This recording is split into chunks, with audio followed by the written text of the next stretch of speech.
Hey, good morning, gang. Welcome back. For those of you showing up for the first time, I am the Articulate Grunt. Welcome to my channel. So, actually a little bit of personal news today. Today is my daughter Rebecca's 5th birthday. And while she thinks that Daddy's going off to work as normal today, and I think she forgot it's her birthday, she is turning 5, in actuality, I've taken a couple of days off.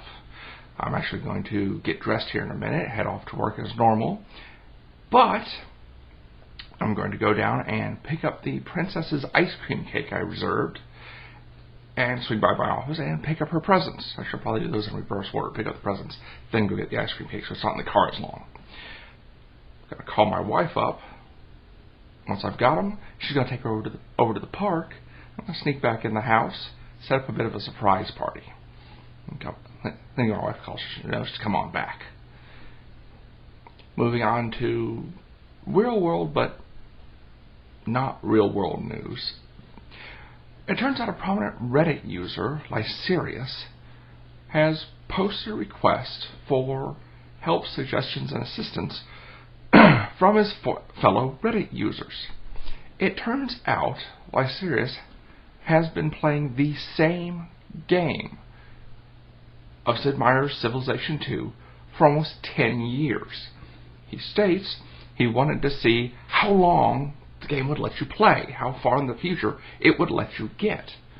Well, he's in the year 3900 and some change, almost the year 4000. Although he says his world is a hellish future world of apocalypse and nuclear radiation and fallout with melted polar ice caps. Apparently, centuries of nuclear exchanges between the three remaining factions, rising planetary temperatures, melting the ice caps, have pretty much decimated the human population and rendered the planet unfit for farming and sustaining human life, except on a few remote mountaintops. Well, he wants to continue playing, pushing forward with his game, and try to clean up the world.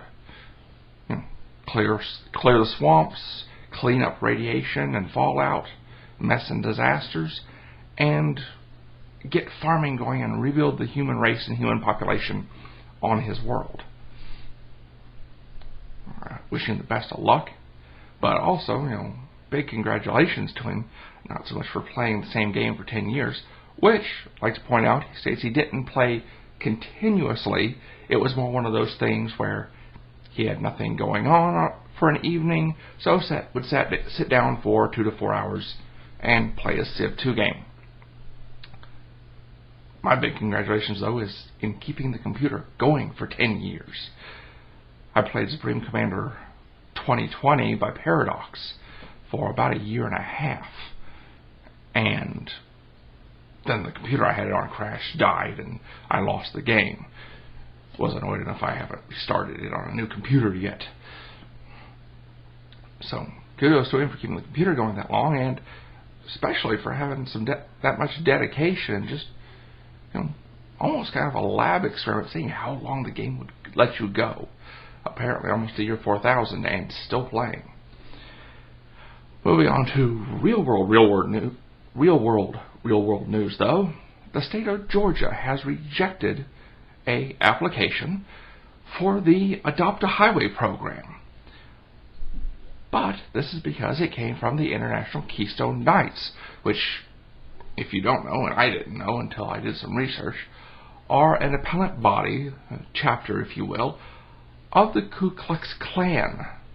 That's right, the Ku Klux Klan wants to pick up your highway trash.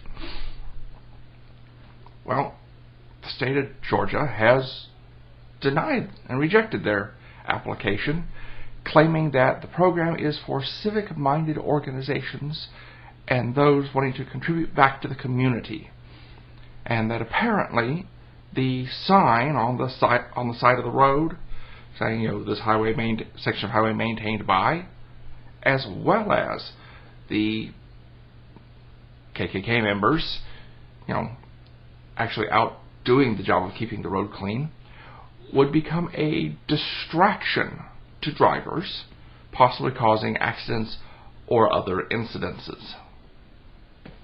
In response, the International Keystone Knights have stated that they will take this to court as a First Amendment rights issue, which, unfortunately, unfortunately, depending on how you look at it, they've got some legal ground to stand on. Turns out, a few years back, not the same group of people, but the same organization, the International Keystone Knights, put in an application to the state of Missouri to adopt a 1.1 mile section of road south of St. Louis. They were denied. They took it to court, and apparently took it all the way to the Missouri Supreme Court, who upheld their First Amendment rights to contribute back to the community and take away the jobs of hardworking convicts and clean up your roadside trash. So, more than likely, for the state of Georgia, going to wind up being a waste of taxpayer funds to fight this. But I give them props and kudos for standing up for what they believe in and denying this application in the first place, or at least for making a good faith saving face move by denying it in the first place and not just conceding and giving it to them. That being said, most likely it's going to lead.